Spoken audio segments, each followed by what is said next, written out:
Good morning once again. Now it is my pleasure to moderate today's session on legal practice for persons living with disability. At the core of our conversation today is a simple yet powerful idea that the legal profession must not just speak of justice, it must embody it. Because justice that excludes is not justice at all. The panel you're going to hear from today is made up of legal practitioners who've broken barriers, who've challenged assumptions, and shaped Kenya's legal space. And this is not despite their disabilities, but it's because they have shown up in their full humanity, in their identity, and in their brilliance. But today is not about exceptionalism. It is about visibility, it is about equity, and it is about reforms. It's also about shifting our focus from individual resilience to systemic responsibility, so that no aspiring lawyer will have to overcome the system for them to be a part of it. And so as we continue to have this conversation, as you continue to listen in, I invite you to have two questions in mind. The first, what is it that we are not seeing or making space for within our current legal culture? And secondly, what must we change institutionally, culturally, personally, to ensure that this profession is truly inclusive? And so I'm going to start off with our first round of questions. And to senior counsel, can you take us back to your first steps into the legal profession? What inspired you, and how did your disability shape your early journey? Thank you so much for your question. I can give a little background as to how I came to get interested in law. I'm a village boy, and I grew up in a small village in Mount Kenya forest. What inspired me in the first instance is what I observed at the village tribunal, where naughty boys were dealt with by the elders, where naughty old men were also dealt with by the elders. I happen to have been a son to the chairman of that village tribunal. And I got interested in how honorable they were in conducting those proceedings, how fair they were, and one of the best things they sought for was to be inclusive. Even when you offended the society, you are not thrown away. They wanted to bring you back, and they were very, very fair. So I, in Standard 6, decided, look, I would like to be a judge. We used to call them judges. And I said, I think I would like to be a judge. And this is my first inspiration, at the lowest level, as it were. And in Standard 7, I remember asking my headmaster, where can I study being a judge? The idea of a lawyer, in KNCHR there was no lawyer at the time of independence at all. So even the idea of some place to study law, or rather to study to being a judge, didn't exist. And I recall I asked my headmaster, perhaps you always say I'm the best student in the class, where can I study being a judge? And she told me, forget about being a judge. Look for a big hook and ask your father to go and get somebody who makes shoes to teach you how to repair shoes. Not even to make shoes, how to repair shoes. That's what he thought would be the best profession for me. Luckily, I had a relative here in the city who happened to have gone to high school at Kivute with the late Justice Njagi from Embu. You remember Justice Njagi, who was at one time director of the Kenya School of Law. So one time he came visiting my cousin, and they had been classmates. And I asked him, look, where can I start being a judge? Because that is the only thing that was in my mind, studying to be a judge, not a lawyer. So this is the one who explained. I was in high school at that time. Look, to be a judge, you need to study law. And this is how to study law. And from there, I got an idea about what was required. And he inspired me because he ended up teaching me. When I came to the University of Nairobi, he ended up teaching me and he encouraged me. And the most important thing in as far as the people living with disability is concerned, when you are looking at what you want to do with your life, is reliable information. Because if you do not have this knowledge about what is available, how can I go about getting it? And then what is it like when I qualify that I'm going to be required to do? You not be able to take that advantage. And it's very important, particularly for the young people, to know what they want is possible to be done. It can be done. So knowledge is very important. So that's how I came to be a lawyer. And my headmaster, primary school headmaster, if you allow me, one time I became a state counsel and I went to do a case in Embu. And he was there too. The person who thought that the best I could do was to repair shoes.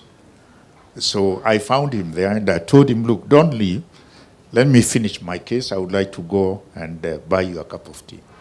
And after that, we went to Isaac Wharton. And I made sure that we sat close to some white men because I wanted to show him that we can be like the white men. And with his wife and the whole family, I bought them a cup of tea. Then I had a big Land Rover, government Land Rover. I took them home in Kirinyaga. He died a very good friend of mine because he was also happy I had not taken it against him that he thought I can only repair shoes. So that's how I came to be a lawyer.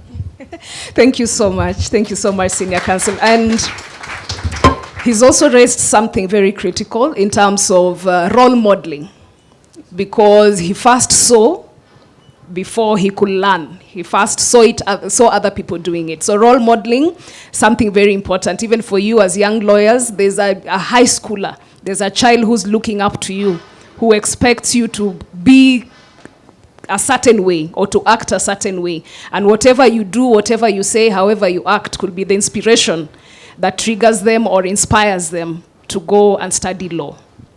Thank you so much, Senior Counsel. So I'll go to Counsel Kamau, and I'll ask, and this is a question on systemic barriers. What are some of the invincible and cultural barriers in legal education or practice that often go unspoken? Thank you very much. Now, I remember, and this is far back, I remember in the 80s when we went to law school. First of all, the thing that you got was a cassette tape recorder, B, a portable typewriter,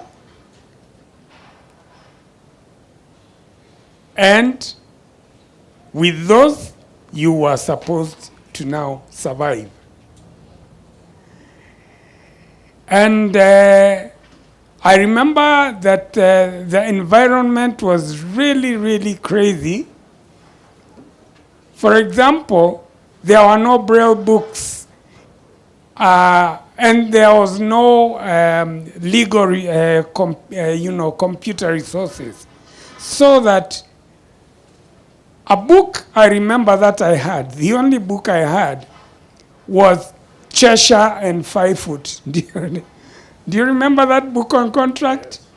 Yes, and In Braille, it has 33 volumes.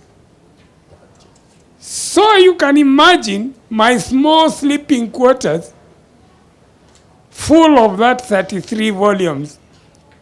And then you start talking about Saka on evidence.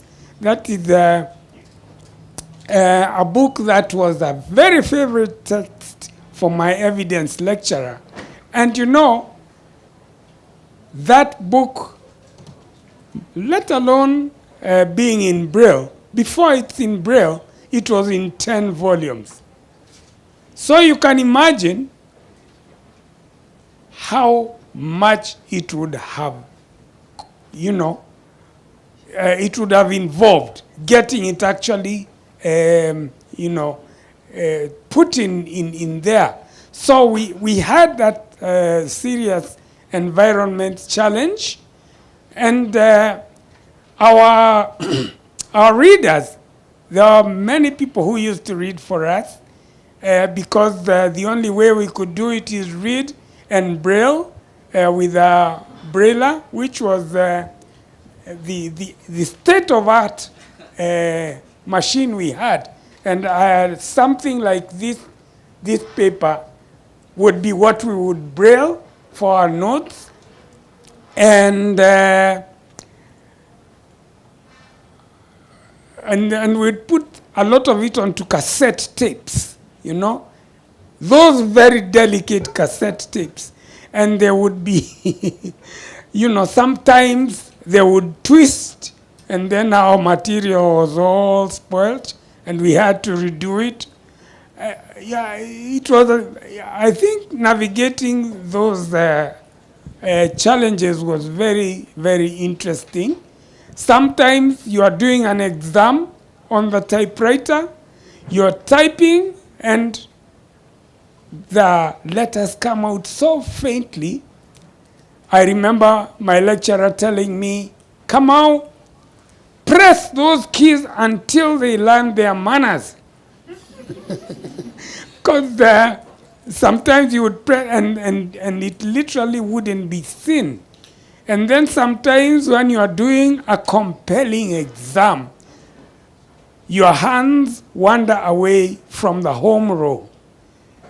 And you're typing away, but what you're typing, I think, can only be understood by President Putin of Russia, It was a very interesting scenario. Now, it is so different. There is, I think, a renaissance with computers, talking computers.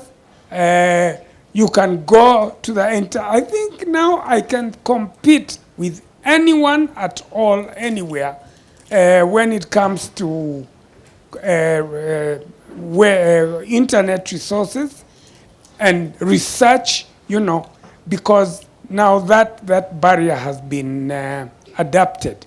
So it's very interesting what we have had to navigate. I remember one day missing a deadline for my land law essay. Why? Because the typewriter had broken down. And when I was able to submit at last after being late for a day, my lecturer, who was then Professor Okoth Ogendo, who was also the dean, said, okay, Kamau, you missed the deadline. I'm not accepting it. I said, I'm very sorry, lecturer. My computer, my typewriter was not working. He said, I am not impressed. And so I told him, all right, I have no choice but to appeal to the dean. and he then said, all right, the dean will direct your lecturer to accept you. Yes, so I think that is a sort of fun we had. Thank you. Thank you so much.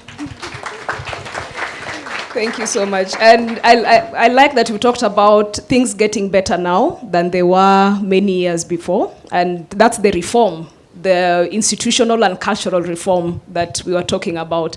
Because now even within the Constitution itself, it requires that the state, to an extent, provides for persons living with disability the materials and the devices they need for them to do the things that they're supposed to do across all walks of life. So thank you so much, Counsel. I'll ask now an issue about navigating perceptions, and I'll pose this to Justice Laibuta. So on navigating perceptions, have you faced well-intended but unhelpful assumptions? How do you respond, and what will you want your peers to understand? Let me begin with a little background. And of course, proud to mention that Victor Kamau was my classmate, having joined each other I believe it was in second year. Now, for me, the legal profession was purely accidental. Why accidental? Because I went to University of Nairobi as a BCom student.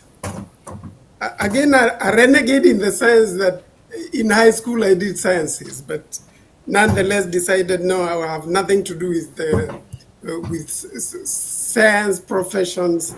I'll go and do BCom. But then at the onset of my visual disability, I had no option but to take embark on a career that was manageable.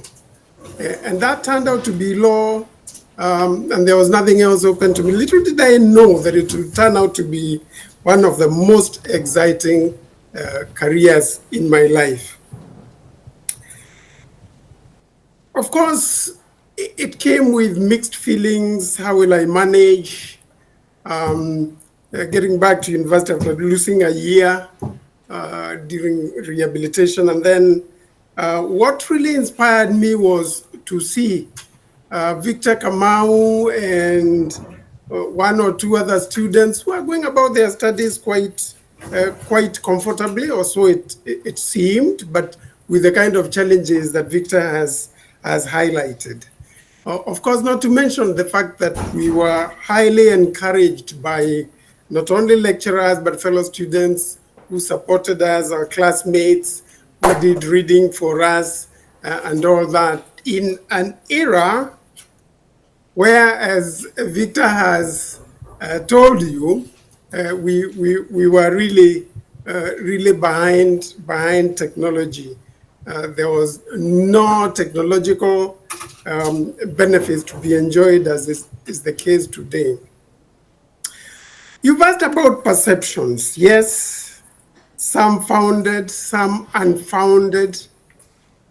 Indeed, this is one profession where there is a lot to contend with. First and foremost, when you think about accessibility issues, accessibility to information, access to information and materials, access to technological devices that support us today, and there were none then. It really wasn't easy. The perceptions that we had to contend with in those days was, how will you make it as a lawyer? Shouldn't you be a teacher? And I remember when I went for rehabilitation at the high school for the blind, most of the teachers were teaching me typing, braille, mobility. Wanted to know, why do you want to be a lawyer? There is so much reading to do in law. Why don't you just go to KU and do teaching, education? And I said, well, if I have to be a teacher, perhaps I will be a teacher of law, but I need to do law first. And the one quality that I had advantage of was really being self-driven, ambitious, and just wanted to achieve my goals, whatever they were. Some of them sounded like, pipe dreams, but but there we are, step by step. I managed to go to law school, finished, got into legal aid in employment, the first full-time legal officer of KNCHR. That time KNCHR was somewhere in the third world, east of Tomboya Street. And trust me, there was very little by way of technological support at that time. And not many would have an idea of what you had to go through each day. Let's rewind a little bit. In class, you're using Braille machines. There will be lecturers who would tell you that that machine is noisy. Pause for a while. There's a very important point I'm putting across. I kept on wondering, am I the only one? Or is Victor and I the only ones who shouldn't take notes so that we give others room to take notes? So there was that perception that we were just, perhaps just a nuisance. Then come finishing and you want to do pupillage. And it's surprising that some of the lecturers who are in legal practice who didn't really know much about disability felt a little awkward admitting us as pupils. And you can understand why, because they had no idea how to deal with us. What is it that we expect? What is it that they're supposed to do to support us? But there we are,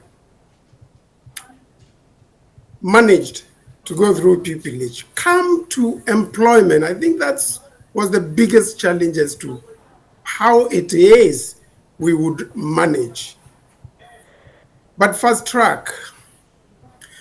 After my master's degree at the University of London, London School of Economics, it became quite an exposure where I came to learn about computer technology that would enable you to do your own documents and to put braillers aside and document your papers and all that quite seamlessly.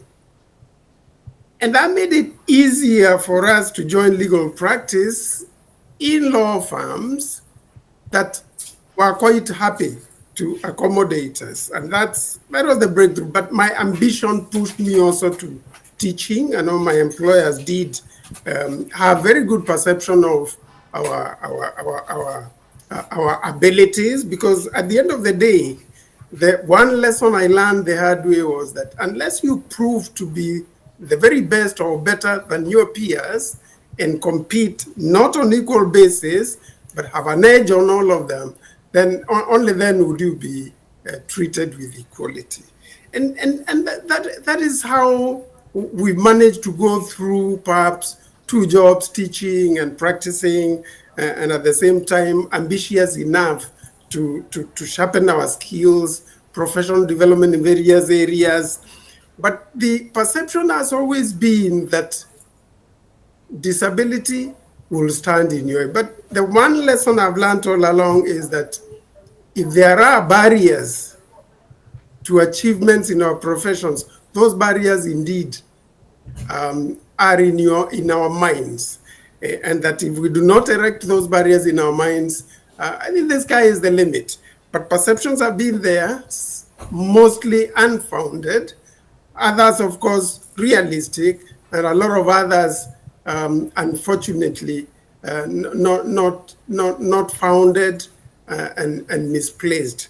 Let me stop there. Perhaps there will be other questions that can help us get to understand how we navigate some of these very challenging terrains with visual disability, and getting up to where we are today. But I need to stop here and encourage all of you to ensure that indeed you can achieve what you set out to achieve, and that only you would be your own barrier. Thank you so much, Justice. And we are glad as a profession that you took that detour from accounting to law. We would have missed out on all this, the brilliance and the experience. Asante sana. So I'll circle back and go back to senior counsel, and this question is on policy and institutional reform. If you were to reform one part of the legal pipeline to support more persons with disabilities, where would you begin? Is it law school, the workplace, or the judiciary? I would suggest that it be a multiple approach other than starting from only one position. We need to look at the teaching at the law school. We need to look at how we recruit the new lawyers, and when we recruit them, how do we encourage them to become the best that they can. And I think here, knowledge is very important. Making knowledge available to the would-be lawyers, it's very, very critical. Because one of the best things that happens is when you have somebody like you who has succeeded. You are always, like the judge has suggested, you feel confident that you can also succeed. Like in my case, we happen to have been two disabled students in my class. I think many of you have heard of Justice Wambilianga, who are the two students in our class who were disabled. When we finished law school and we joined the Attorney General's office, we were treated so well. We never felt that we were neglected in any way. You can imagine the Attorney General himself giving instructions to his driver that if there was no official car there to take us to the law school for lunch or to drop us here in court, he should take us into the Attorney General's car, come drop us here, and we do whatever we're doing, or eat our lunch, and then drop us there. Our colleagues themselves were very good to us. They helped us. Like the staircase was quite bad, but they would help us with our wheelchairs to get from the car and into the building. So these small things matter a lot in terms of encouraging the student or the young lawyer to become the best that he or she can be. And I think a lot of these things have been captured in the new law, because we must admit that we have one of the best laws on persons living with a disability. Many of you are aware of Persons Living with Disabilities Act 2025. It's one of the best piece of legislation on the persons living with disabilities. I think many of the things you have asked are covered there in terms of accessibility, in terms of inclusion, in terms of benefits that you give to persons with disability. And I would, particularly for the young ones, I would urge them to have a look at that piece of registration. It's one of the best registration. And you'll see a lot of our thinking as a nation in terms of what we should do in order to bring in inclusivity, in order to treat fairly the disabled, in order to include them by lowering some of the obligations to the state. Like if you become a young lawyer and you are lucky to earn 150,000 in your first year, you will not pay any income tax. Isn't that good? So I think most of the things that we can talk about are very well covered under that act. Yes. So the encouragement is that we, all of us, we go look at the act and get to understand and appreciate its contents on some of the discussions you're having. One last question to you and one last one to Justice. Counsel Kamau, what does your vision of a truly inclusive legal profession look like? two words sum it up: disability mainstreaming. In all spheres, everywhere, in the context of legal practice, judiciary, teaching of law, and learning of law, mainstreaming. That in all our policies, all our laws, all our institutional manuals, we need to consider, not only to consider, but to implement disability mainstreaming. That is to ensure that all our practices include disability-friendly environments adapted where necessary. For example, given the physical access, given the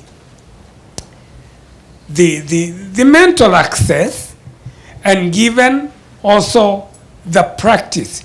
Now, that is also in terms of reasonable accommodation, whereby every institution that employs persons with disabilities considered in what way it can make it easier for persons with disabilities to enjoy their rights and dignity in equality with others. That is the main thing.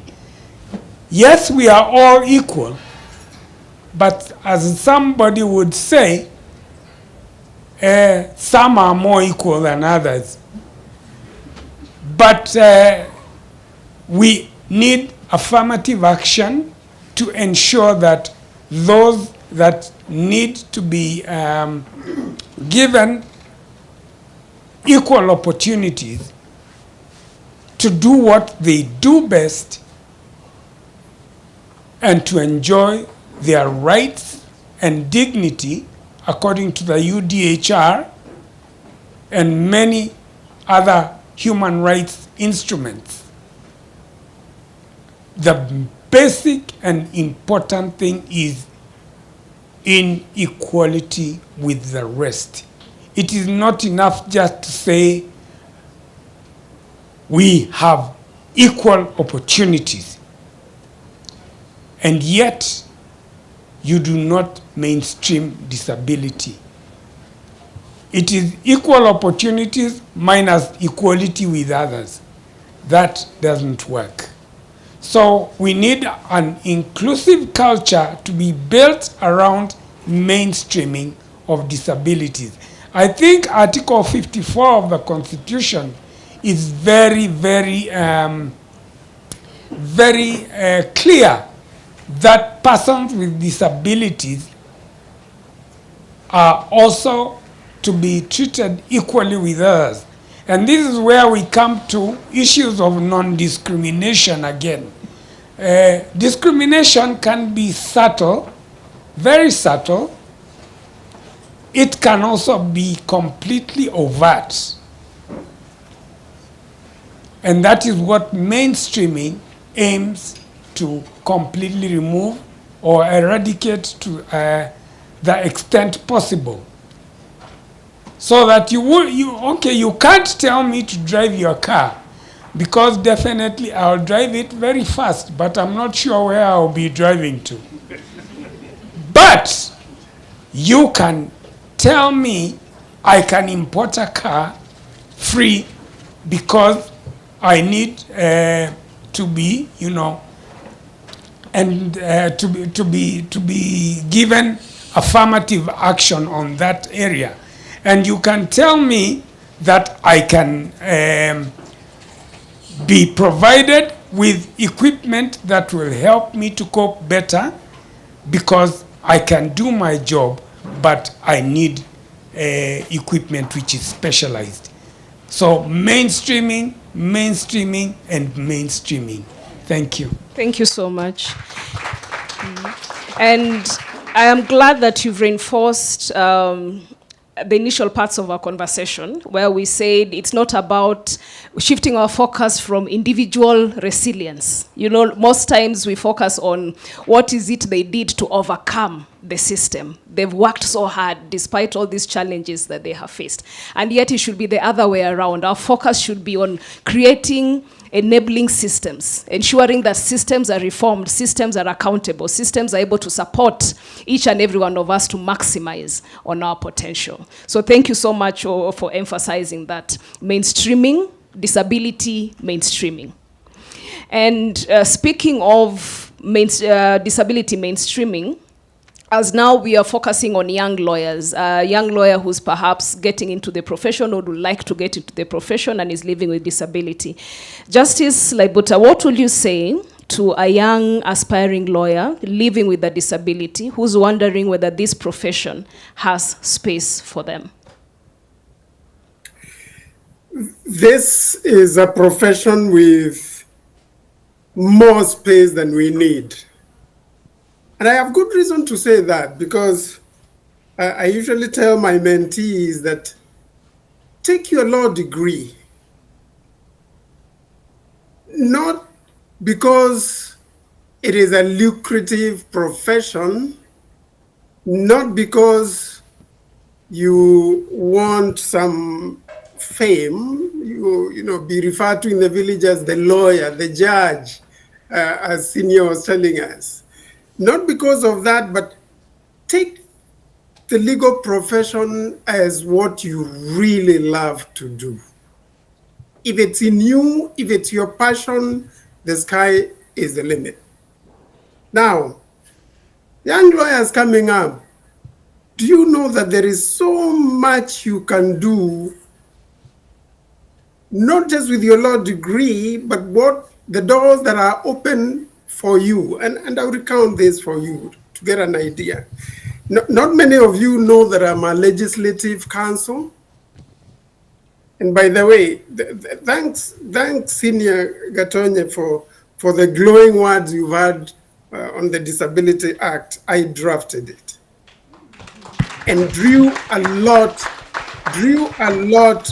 from the global approach to the rights of persons with disabilities. Not many of you know that I'm a legislative counsel or a chartered arbitrator, fellow of the Chartered Institute of Arbitrators, a mediator. And that tells you what doors are open for you as lawyers. You can get into academia, you can get into consultancy, as I did for quite a number of years. You can be a writer, and I believe most of you have gone through my textbooks in your training in the law schools. You'll be just about anything. You can be a journalist. You can be just about anything you would want to fashion for your future. The thing is, get to enjoy your profession, but you must invest in it. You must invest in time, in energy, reading, writing, and sharpening your communication skills so that when you come before us, we hear you speak in English, not in some language we are unable to understand. So there is a lot in stock for you. A long time ago, you just did your basic degree course, went to the School of Law, and that was it. All you wanted was to practice and make some money. Today, the story is very, very, very different.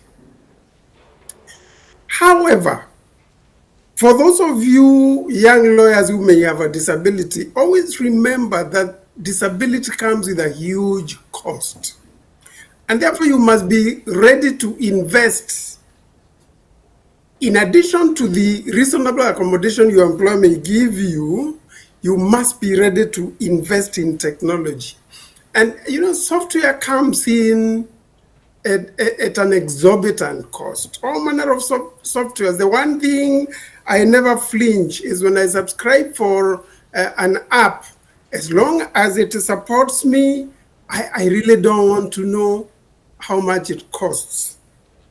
Do you know today, the Court of Appeal is 100% virtual? I practice, or rather, I sit at home somewhere in Vipingo, Kilifi.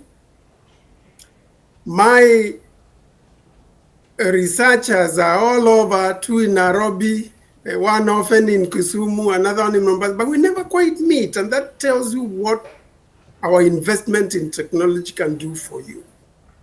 So your professional development, your investment in technology really, really matters. And it's not until you achieve your maximum potential, it's not until you really are at the apex of your skills and professional pursuits and achievements that you attain what Victor has kept on impressing on us and the senior Gatonye, inclusion. Inclusion. And no good deeds of your neighbor, of your parents, of your friends, of your classmates and peers will serve much purpose unless they are only designed to give you support where you need support. So you must work towards your maximum potential. Just so that you are present and you are noticeable. For those of you with disability will notice one thing. The first thing people see in you is the disability. However, a point comes in your professional achievements that disability never counts. In actual fact, for quite a number of years, I've been what you would call a professional nomad, toggling from lectureship to practice to consultancy to all manner of positions before I settled in the judiciary as I am today. But there is not a single question that has ever been leveled on my disability. Why? Because your resume speaks for you. It's only one job I got, I think it was in my third, fourth year of practice, and my prospective employer asked me, now, I've read your CV, but I've never met you, and I'm surprised you are blind. And I said, yes, I am. So how are you going to work for me here? And I told this boss that for me, the good thing is, if you get me on board, I will never need a secretary as long as my reader is on my side, because I process all my documents. That interview was at 10, and he told me, if you're ready to report at 2 p.m., we are ready for you. So you can see how you have an edge over others by the kind of skills you sharpen. And you must begin now. You are young, you've got energy. Don't take it that, oh, the legal profession is just to make a little money and then you go and blow it up in clubs and leisure and so forth. Of course, there's always room for that. But you will find that you really need to prove your worth. And it's not until you prove your worth that you can say thanks to the profession that you embarked on. And at the end of the day, you really would be proud of what you're doing. Let me encourage you, beyond your profession, beyond your professional pursuits, try and widen out. Do much more than others would expect you to do. Why do I say this? It is because there are those perceptions that when you have this and that disability, there is this and that you cannot do. I've made it my business to prove people wrong. And I think if you can name the only blind golfer in this country, then you know what it takes to have a disability and be able to prove your worth and prove an equal. Remember, equality is not handed on a silver platter. It's not. It may be in our statute books. It may be in our policies, but no one hands them over on a silver platter. You have to earn that equality, because the mental attitude to discriminate can be overwhelming. You young lawyers, let me encourage you. Work, achieve your maximum potential.